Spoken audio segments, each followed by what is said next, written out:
Hello friends, welcome to Learner's Planet. Friends, this is our first topic from grade 10, real numbers, right?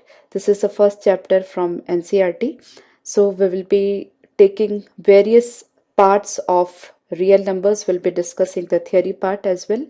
And we will be taking the problems based on real numbers, right? So before we proceed further, let's discuss what are the different type of numbers. You might have already studied in your junior classes, but we just have a quick recap of various types of numbers, right? Now, the very first type of number is natural numbers, right? You might be knowing that what are natural numbers. The counting numbers, that is 1, 2, 3, 4 till infinity, we call them natural numbers. These are the full numbers, or we can say the whole numbers, right? Because whatever we talk about nature is in always full numbers. See, one paper, one pen, one man, one tree. We never call half tree, half man, half child, half maybe mountain, nothing, right? We always call them in full numbers, right? So that's why we call them natural numbers, because they are in full numbers, right? Now the set of natural numbers is denoted by n, and we can also call them as positive integers, right?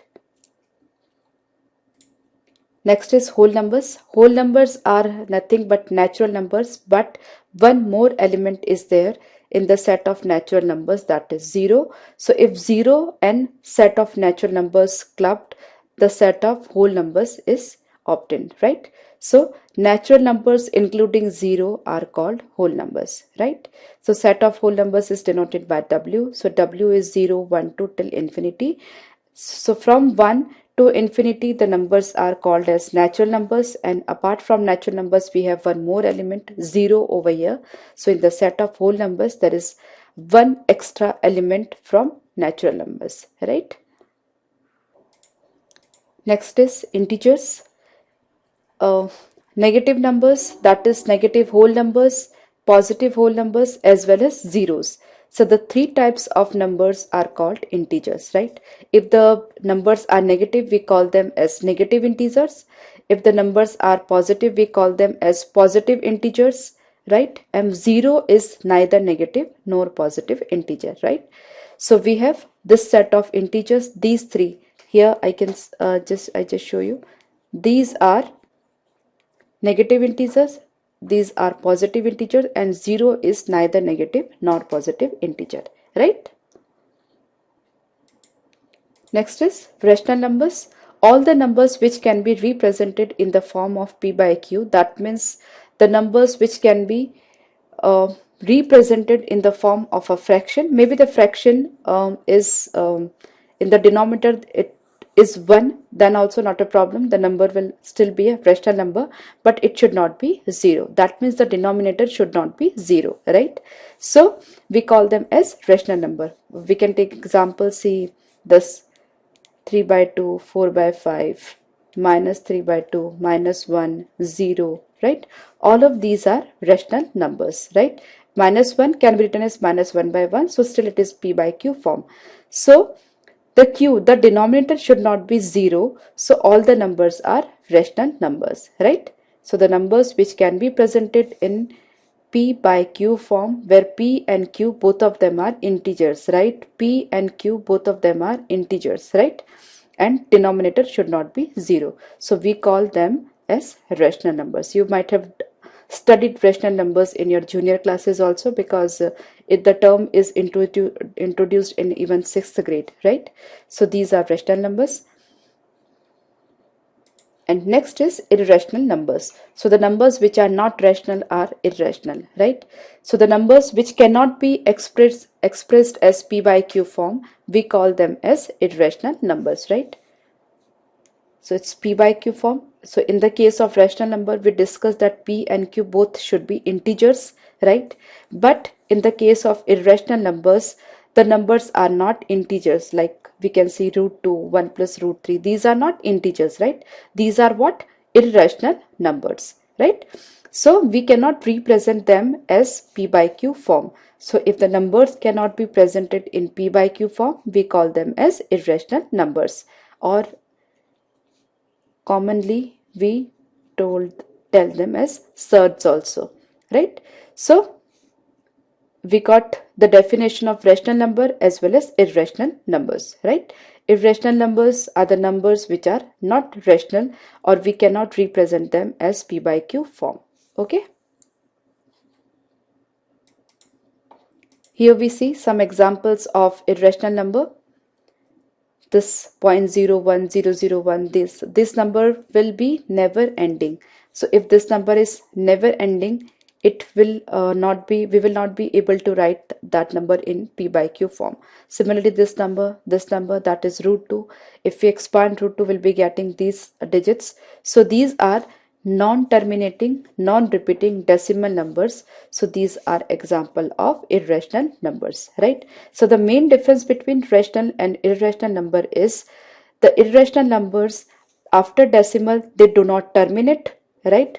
They are never ending, and a certain pattern is not repeated, right? That means a digit is not repeated. Suppose I have a number 3333, it is going unlimited, like that means it is never ending, but number 3 is repeated. So it won't be a irrational number, it will be a rational number.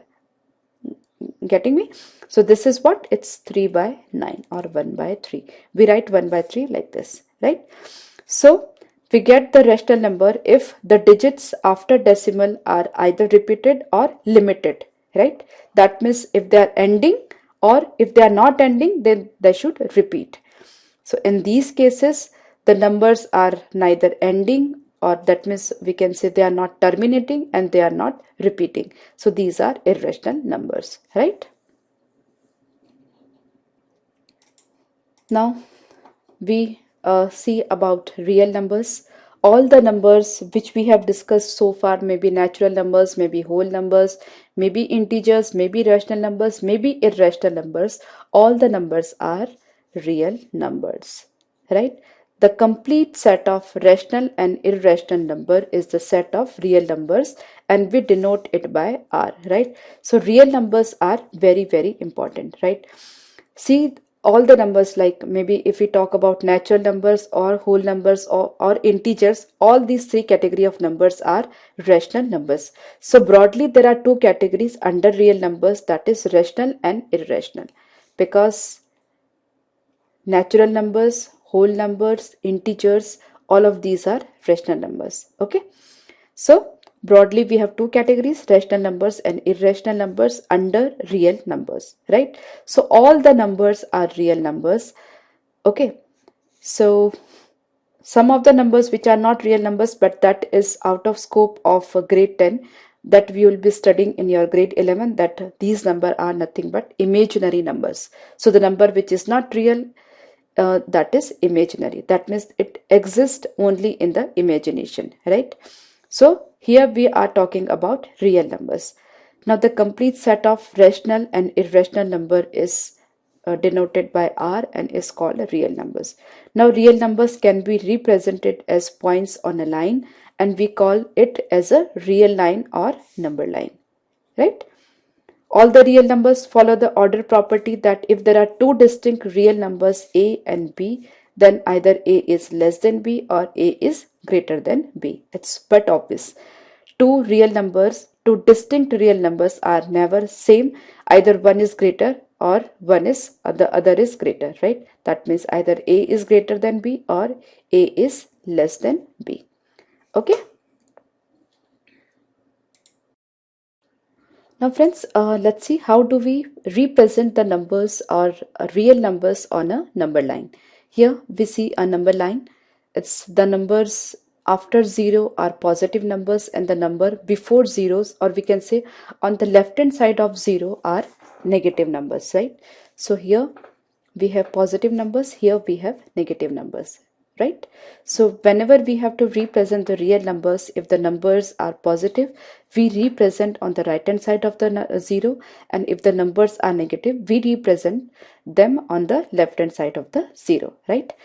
Now the next important thing, whenever we move on this number line, on the positive side, this the number which are on the rightmost side are greater than the number which are on the left hand side, right? That means 2 is greater than 1, 3 is greater than 2, 4 is greater than 3, and so on. So here, from here, if we move this side, the order of the number is increasing order. That means this is the least number and we are going on increasing the numbers.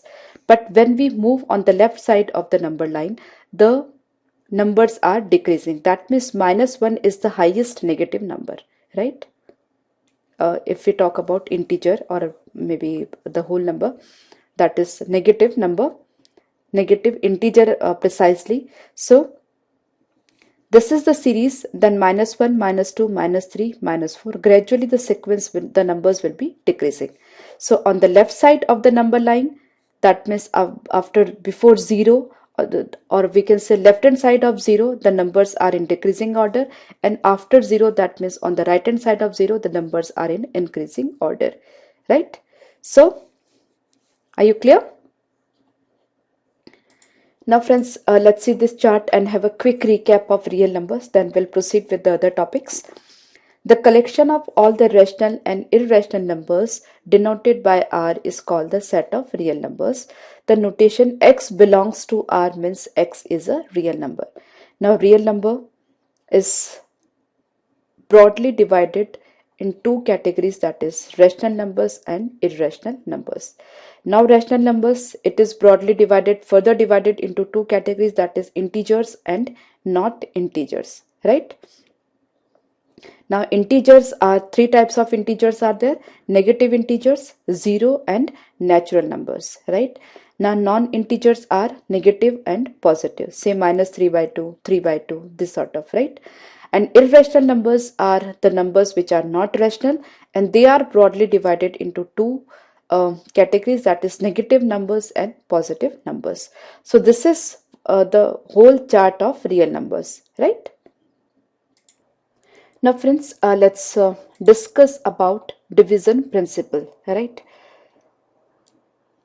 Now you might have studied the division definitely in your junior classes. Suppose I have a number, maybe 21. If I divide 21 by say 6, what is the remainder? That what I get, right? So if I divide 21 by 6, 6 threes are 18 and 3 is the remainder.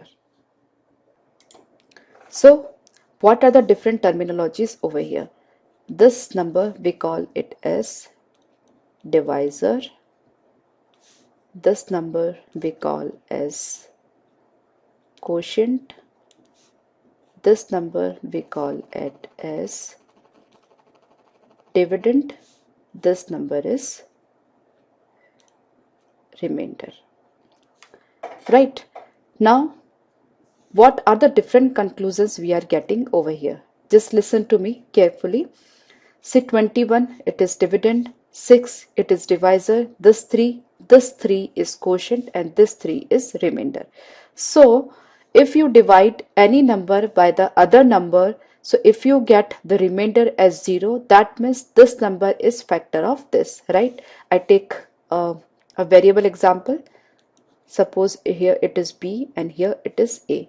Now if you divide B by A, and if remainder is 0, I just write it over here. If B is divided by A and remainder is 0, that means A is factor of B, right?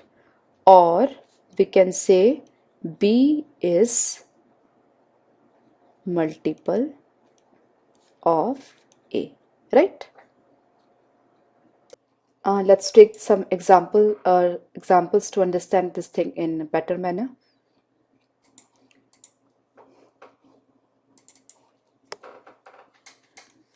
See, suppose I divide 21 by 3, right? Now 21 is multiple of 3. That means 3 into 7 is 21. Right? That means 3 and 7, both of them are factors of 21. 3 and 7 are factors of 21, or 21 is multiple of 3 and 7. Okay, so got the difference between factors and multiples. So in this case, if we divide 21 by 3, by 3, the remainder will be 0. Okay, so these are the different terminologies. What are the factors? What are the multiples? Right? The other example, suppose I take maybe 25. If I divide 25 by 3, so it's what I would do. It's 25 divided by 3. 3 8s are 24, and this is 1. Right? So I am getting remainder as non-zero number. That means I am getting remainder as 1. That means 25 is not a multiple of 3. Right?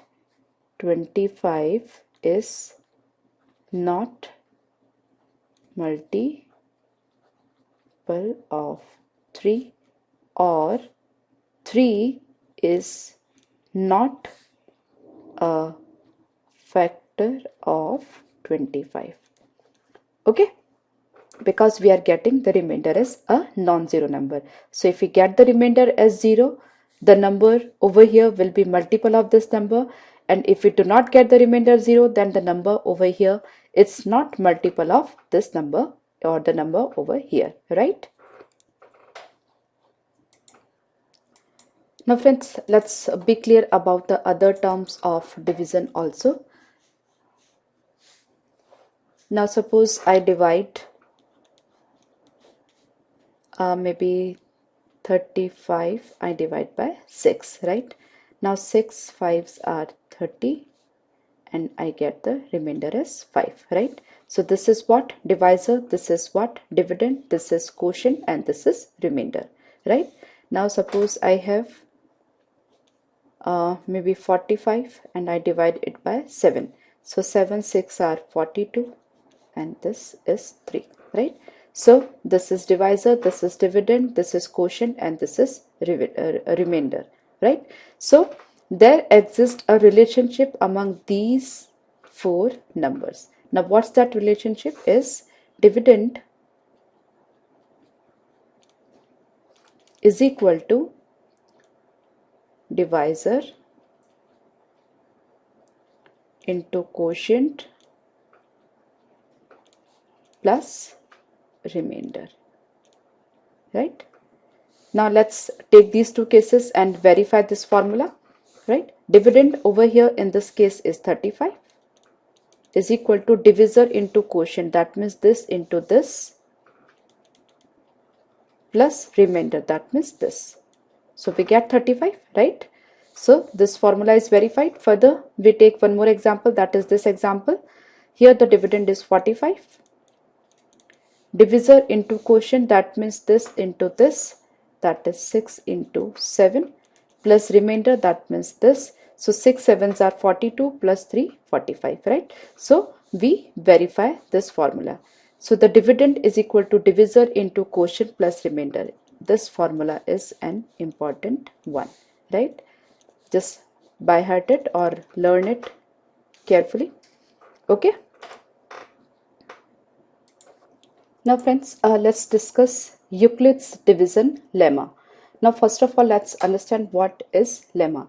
Lemma is a proven statement used for proving another statements, right? So that means a statement or a theory which is already proved, and we are using that particular statement and theory to prove the another theory or statements, right? Now what Euclid's division lemma is, given that a positive integer a and b, there exist unique integers q and r satisfying a is equal to bq plus r, right? Where r is between 0 to b, and q and r are quotient and the remainder respectively, right?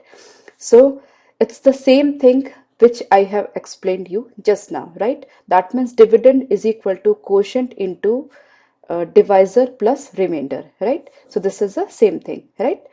Now what's algorithm? An algorithm is a series of well-defined steps which gives a procedure for solving a type of problem. That means what is the first step, second step, third step, fourth step, fifth step, right? So if you need to solve a problem, what will be the different steps to solve that particular problem? We call that as an algorithm, right? So see, we do not have to mug up the terminologies. Ultimately, we have to learn the concept, right? So let's do it. Now, friends, let's discuss Euclid's division algorithm. It's, as the name suggests, it has something to do with the divisibility, or we can say division of integers, right? It says that any positive integer a can be divided by another positive integer b in such a way that it leaves a remainder r and that is smaller than b. It's we know that, but if we write it in a language, this will be the language, right? That means, suppose I take any example, maybe you divide 8 by 3, right? So if you divide 8 by 3, so what is the remainder that you will be getting? 3 2s are 6, so the remainder is 2, right? So this remainder will be either 0 or it will be less than this number, that is to say. Okay, that is what the Euclid's division algorithm. Now what's that? I just repeat it once again. If you divide an integer by another integer, so the remainder obtained will be less than this number. Okay, it's obviously okay. So this result has many applications related to the divisibility properties of integers, and we can compute the highest common factors of two given positive integers by Euclid's division uh, lemma, right? So what is the process of HCF? It is steps, or we can say algorithms are written over here. I just read the entire steps before you, and will do the problems. After that it will be clear to you, right? So to obtain the HCF of two positive integers, say c and d, where c is greater than d, right? We have to follow the steps, right? So definitely dividend is equal to quotient into divisor plus remainder, right? That's we already know. Now if r is equal to 0, that means if remainder is 0, that means what? This suppose I just take that example also, it's 6 3. So if remainder is 0, that means this number is multiple of this number, right? So if r is 0, that means if this number is 0, that means the remainder is 0. That means the HCF of these two numbers, that is 3 and 6, the HCF of these two numbers will be this only, the smaller number only, right? So you got my point? If remainder is 0, the smaller number, we have two numbers 3 and 6. If we divide 6 by 3, that means the bigger number is divided by the smaller number and we get the remainder as 0. That means the HCF of these two numbers is the smaller number, right? Now, if we do not get the remainder as 0, then we further have to take one more step till we get the remainder as 0. Now, what will be the next step? Suppose in the first step, maybe the remainder is not 0. I just take maybe this example, right? So here I'm not getting the remainder as 0. So here, after this step, what I'll be doing? I'll be dividing this number, that was the divisor over here. Now I will divide this number by the remainder, right? Now let's see what happens. Now 2 ones are 2 and still the remainder is 1. So still the remainder is not 0. That means 2 is not factor of 3. That means HCF of these two numbers is nothing but 1, right? That means no number other than 1 is common between the two, right? So we keep on dividing. Now suppose next step, if we take 2 1 2s are 2 and it's 0. So the HCF of 2 and 3 is 1. I just take a few more examples so to elaborate. Now suppose I have to find out the HCF of say 42 and 63. Now how would I do that? By Euclid's division method. Just see it carefully. The bigger number should be divided by the smaller number, right? So 42 as divisor and 63 as dividend. So 42 1 Now 3 minus 2 is 1 and this is 2, right? So in the first step, we are not getting the remainder as 0. That means HCF of 42 and 63 is not 42, right? So for this is the first step. After that, if we are not getting the remainder 0, what will be the second step? That is, now this number we will use as dividend, right? So it's 42, right? Now we will divide 42 by this remainder, that is 21. So 21 twos are 42. Now we are getting the remainder as 0, right? So what is happening over here? If we get the remainder as 0, that means HCF of these two numbers is this, right? So HCF of these two numbers will also be this. So HCF of 42 and 63 is 21, right? HCF of 42 and 63 is 21, right? So keep on dividing till you get a 0, right? I take more examples. Now let's find out the HCF of 52 and 117. Now we have to divide the bigger number by the smaller number. So 117 and 52.